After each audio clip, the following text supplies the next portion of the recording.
The warm-up is back. We're taking a live look inside the New Orleans Arena, Cam. That's the Smoothie King Center. The Pelicans are hosting the Timberwolves tonight, which leads us to our first guest of the evening. We're going to welcome in our friend Jen Hale of the Pelicans television coverage. We appreciate you coming on the warm-up, Jen. I want to dive right in and talk about Zion Williamson. You're right there, up close and personal. What has impressed you the most about this young man?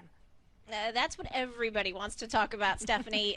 The thing that impresses me the most is his maturity. He's 19 years old. He's got a gazillion sponsorships. He's making so much money. He's playing at such a high level. Yet he is this effervescent, loving, caring, gracious person off the court. And I think he really has handled the spotlight and the scrutiny so incredibly well. And that helps pave the way for success on the court as well. That's good to hear. Brandon Ingram, his teammate, first-time All-Star this season. Yeah. Some were surprised, but I'm sure that everyone there with the team expected his success. Can you tell us why? Again, a high-quality person who puts in so much work. If he doesn't practice twice a day, then he's practicing 3 times a day. He is always early to shoot around or practice. He stays after shoot around or practice, and then he often comes back around 6 o'clock in the evening for another workout for 2.5 hours. He is so dedicated to his craft and getting better, and he has no ego. He's totally changed his shot if you watch him now and his mechanics versus how he shot when he was in LA with the Lakers. And that takes a lot of humbleness, a lot of trust to let somebody come in and tinker with that. But clearly it's paying dividends. He's having career highs in practically every category this season.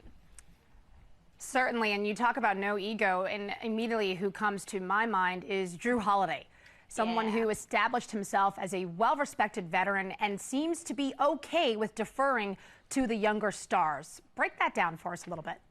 Stephanie, I actually think in a way he's more comfortable with that. He wants the team to succeed, and that's not a line. That's not a, oh, that's what I'm supposed to say because I'm the veteran. I think that's truly where his comfort zone is, and he relishes in other people's success. If you watch him when he's on the bench taking his breaks, he's constantly talking to other guys, coaching them up. He may not be the biggest rah-rah team speech in the locker room guy, but he's awesome one-on-one, and he gives these young guys so much confidence in themselves and confidence to be aggressive and try things. And I think when you feel like it's truly a team, a family where everybody's pulling for you, especially considering what those 3 former Lakers came from in LA, that mentally pays huge dividends.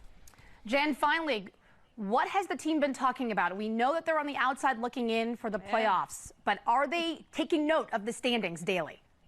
Stephanie, I live on my NBA app. Every morning I feel like that's the first thing I look at. The younger guys are the same way. B.I., Zoe, they'll admit to you, yeah, looking at it every night, every morning.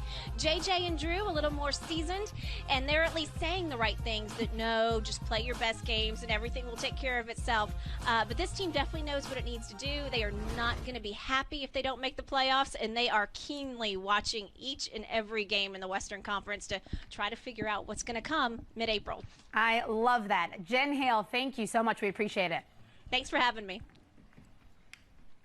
All right, guys, the Pelicans are keenly aware. I love that because oftentimes you hear players say, well, you just play the game and let the chips fall where they may. We all know. You two can attest to it. That's the lie. That's the lie that we tell you.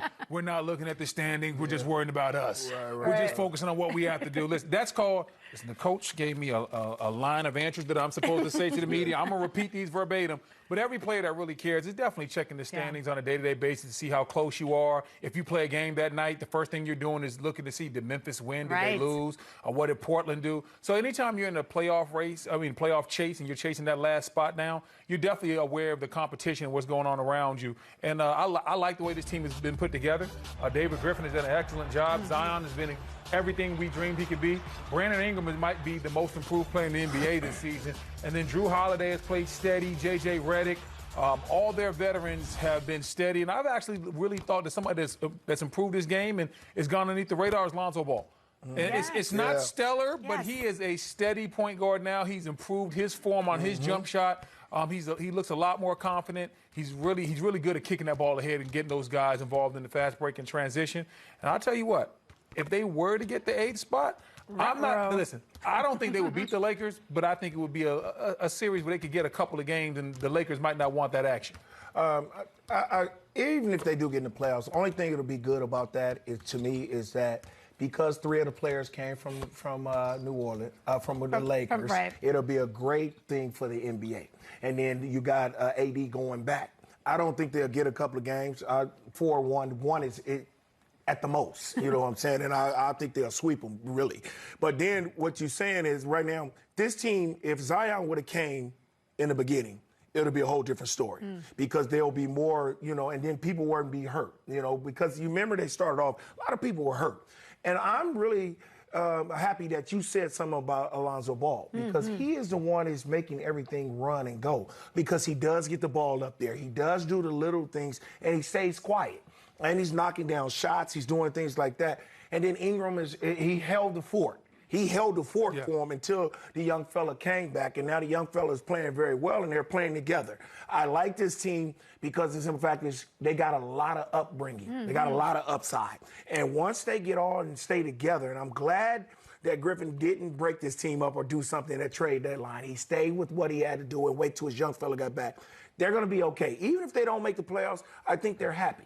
I think they're happy because they see what they got and they know what they can have in the future to come. And that's what they want to do.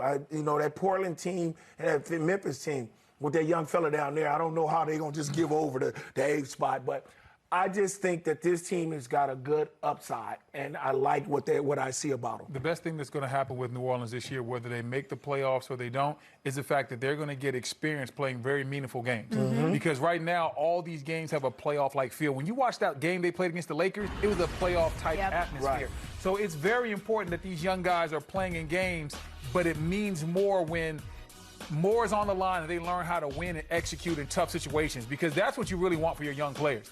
You don't want them to be in games getting beat by 15 and 20 every night. What you want them to do is say, okay, put them in a position to play against some tough in tough competition in a tough environment and see who does what and who's going to play well in those type of situations. So I like the experience they're going to get. Even if the Pelicans don't make it to the playoffs, I think they will be very experienced and a little bit more seasons going forward for next season. Well, and what you said too, Stephanie, about them looking at it. Yeah, they're looking at it, but I think that when you look at that, just go out and you just play your game. If you take care of your game on the floor and win games, you don't have to worry about that all the time.